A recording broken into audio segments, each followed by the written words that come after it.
1.2 billion pesos. Yan ang nagastos para sa bagong-bagong tulay sa probinsya ng Isabela na isang buwan palang binuksan, bumigay agad.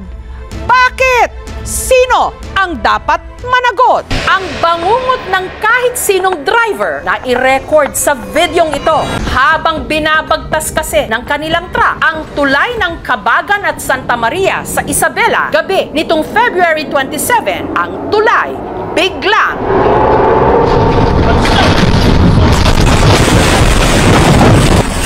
bumigay. Grabe talaga. Isang dump truck, saka isang kotse po. Maganda lang sa view pero... Ang truck hanggang ngayon nakatiwangwang sa nasirang tulay. Nasira rin ang mga nakasabay nitong dalawa pang sasakyan, pati na ang isang motor na tumilapon.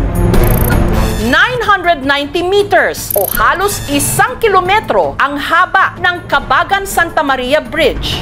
Mahigit isang buwan pa lang mula nung ito'y buksan, ang ginastos umabot ng 1.2 billion pesos. Napakalaking halaga para sa isang infrastruktura na agad-agad nasira.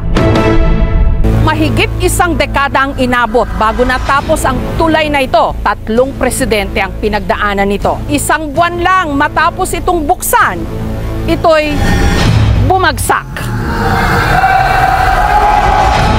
8 tao ang nasugatan sa insidente. Ang sasakyang ito, yupi-yupi, basag ang salamin. Ang driver nitong si Johnny, iika-ika ngayon matapos mabalian ng buto sa paa. Ang kasama niyang si Brian, nagtamo ng sugat at pasa sa ulo. Asan po nung bumagsak yung tulay? Sinubaybayan po namin yun, ma'am, dun sa gitna. Tapos bigla siyang nag-bleed. Umalon? Opo, ma'am. Tapos yung isang brace, ma'am, nakita ko talaga naputol. Tapos napunta ako pa ganun. Tapos bigla na lang na lumundag yung sasakyan ko pa ganun. Nandun kayo sa taas? Gitna po, ma'am. So kitang-kita mo? Kitang-kita ko talaga. Kaya ginanong ko na lang yung kamay ko sa manubila, ma'am. Nakalabas pa raw sila kalaunan mula sa kanilang sasakyan. Kinuha ko yung bata doon sa Hinova. Kasi nakita ko lumabas na yung ina, kaya dali-dali ko na makuha ko yung bata. Salamat ha, kasi na-aksidente ka, nang rescue ka pa. Nakita ko kasi, ma'am, na yung sarili ko na parang okay naman. Kaya tapos tinignan ko po yung kasama ko, parang okay naman. Kaya naisipan ko, tumulong na lang ako. Tapos timing na nakita ko yung mga bata at ina, ayun po, hindi pa ako nagdalawang isip, tinulungan ko talaga. Bakit bumigay ang tulay?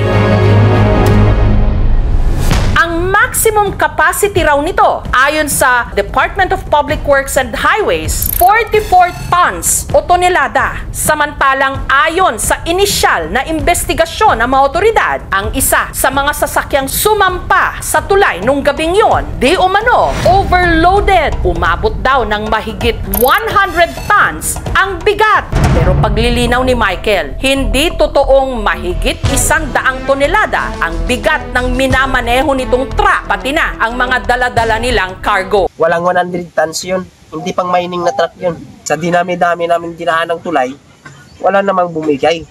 Yun lang talagang bumigay na tulay na yun.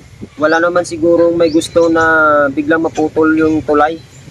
Kasi hindi naman namin inaasahan na ganun ang mangyayari.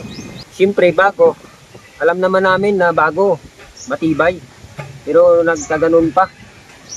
Kaya wag nyo naman tipirin sa pundo yung paggawa nyong mga tulay.